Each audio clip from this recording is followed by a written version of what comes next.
বিশ্বকাপ শেষ, ট্রফি উঠেছে স্পেনের হাতে। কিন্তু জানেন কি, কে পেল গোল্ডেন বল, কে জিতলো গোল্ডেন বুট, আর চ্যাম্পিয়ন হয়ে স্পেন কত টাকা নিয়ে বাড়ি ফিরছে? চলুন দেখে নেওয়া যাক পুরো অ্যাওয়ার্ড লিস্ট।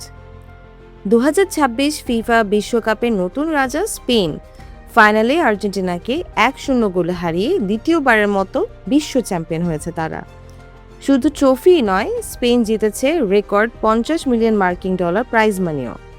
অন্যদিকে রানার্স আপ আর্জেন্টিনা পেয়েছে $33 মিলিয়ন। এবার আসি ব্যক্তিগত পুরস্কারে।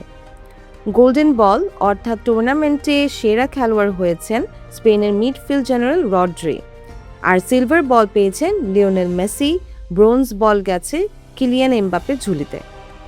গোল্ডেন বুট জিতেছেন কিলিয়ান এমবাপ্পে, পুরো বিশ্বকাপে করেছেন 10 গোল। গোল্ডেন গ্লাভ উঠেছে স্পেনের গোলরক্ষক উনাই সিমনের হাতে। পুরো টুর্নামেন্টে মাত্র একটি গোল হজম করে রীতিমতো দেয়াল হয়েছিলেন তিনি। আর সেরা উদীয়মান খেলোয়াড় নির্বাচিত হয়েছেন স্পেনের তরুণ ডিফেন্ডার পাউ কুবার্সি। এদিকে দলগত প্রাইজ মানিতে তৃতীয় হয়েছে ইংল্যান্ড, পেয়েছে $29 মিলিয়ন। চতুর্থ ফ্রান্স, তাদের প্রাইজ মানি $27 মিলিয়ন।